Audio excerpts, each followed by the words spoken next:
Hello. Welcome to a new chapter of ThinkLab. The topic that the professor proposes for today is political democracies and economic dictatorships.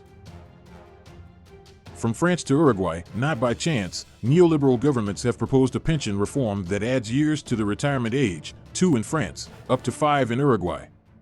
The narrative that justifies raising the retirement age is twofold. 1, people live longer and, therefore, have to work more. 2, if these necessary and painful reforms are not carried out, the system will be defunded and the country will lose competitiveness in the world since other countries have applied these same measures, necessary for the financial class and painful for the productive classes. The same discourse, plus a third threat, has been repeated for decades in the United States. 3, Social Security, invented by the communist President Franklin Roosevelt during the Great Depression, is not sustainable, so we must raise the retirement age and, as far as possible, privatize it. It does not matter that it is and always has been self-sustaining. Social Security is just that, insurance, not risky investments. Privatization was first put into practice in peripheral countries. The destruction of Salvador Allende's socialist democracy 50 years ago and the imposition of the Augusto Pinochet dictatorship had the declared intention of preserving the freedom of capital and using this country as a laboratory for the neoliberal theories of Friedrich Hayek and Milton Friedman. The Chilean miracle was noted for its social and economic crises, despite the tsunami of dollars from Washington and large corporations. The semi-private pension model was brought to Uruguay in 1996, and it only took 20 years for it to fail. The damn state should have come to the rescue of those harmed by investment geniuses. The difficulty that a single country, be it France or Uruguay, can resist this acceleration of the robbery of the working classes is due to the fact that these neoliberal policies have a global reach. Countries are held hostage by big capital that migrates from one country to another in a matter of hours, terrorizing populations with the threat of another economic crisis and forcing their rulers, democratic or not, to kneel before these feudal lords. On the other hand, the largest financial institutions in the world, such as the IMF and the World Bank, are allies of this mafia. The World Bank defines itself as a development bank, but its practice indicates the opposite. It is at the service of the benefits of capital, informing to the minute which countries are planning to vote on a law to protect their workers or to control banks with regulations.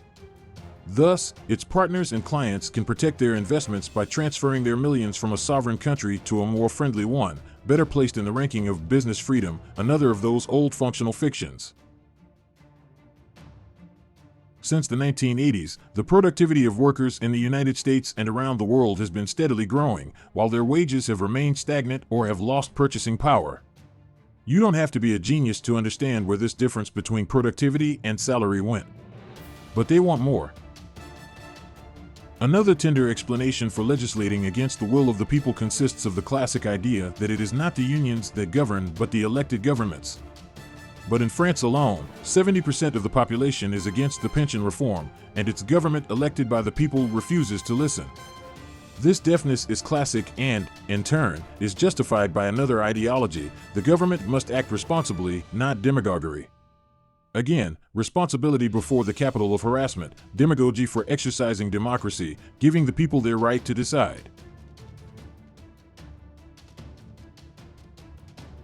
All this could be solved with a more direct democracy system, something that many of us have been writing about for decades, especially with the new digital tools. If the French could decide in regular referendums, the massive demonstrations and urban destruction that have been going on for weeks would not have occurred in France. But common citizens have no other effective tool than rebellion in violent cases. This idea of direct democracy is dangerous because it is an idea in favor of a real democracy. As history shows, capitalism is by nature undemocratic.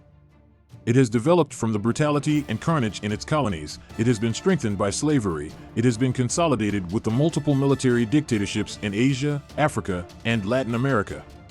Even lately, he has been more than comfortable with Chinese communism.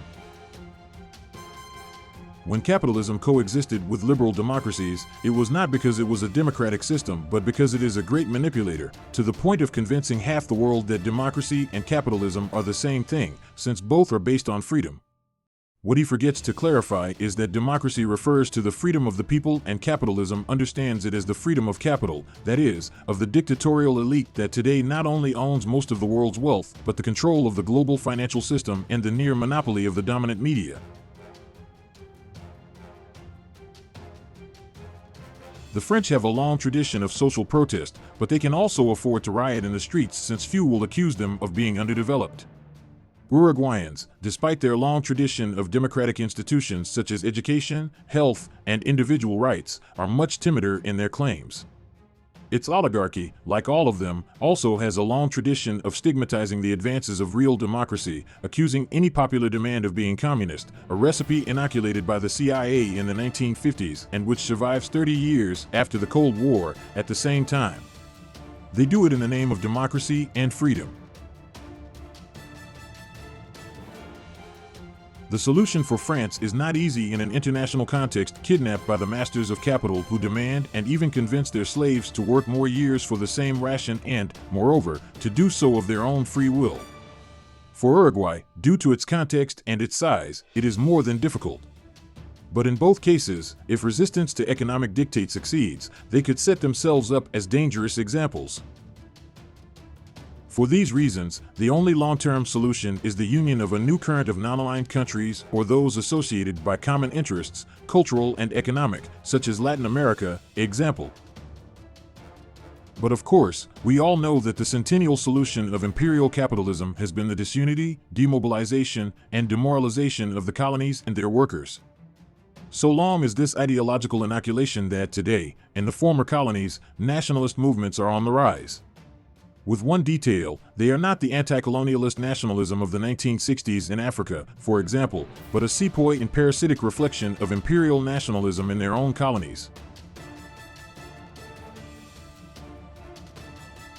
As I was told people say in this Spanish in this lab, if you have time and you're not a happy slave, well, think about it.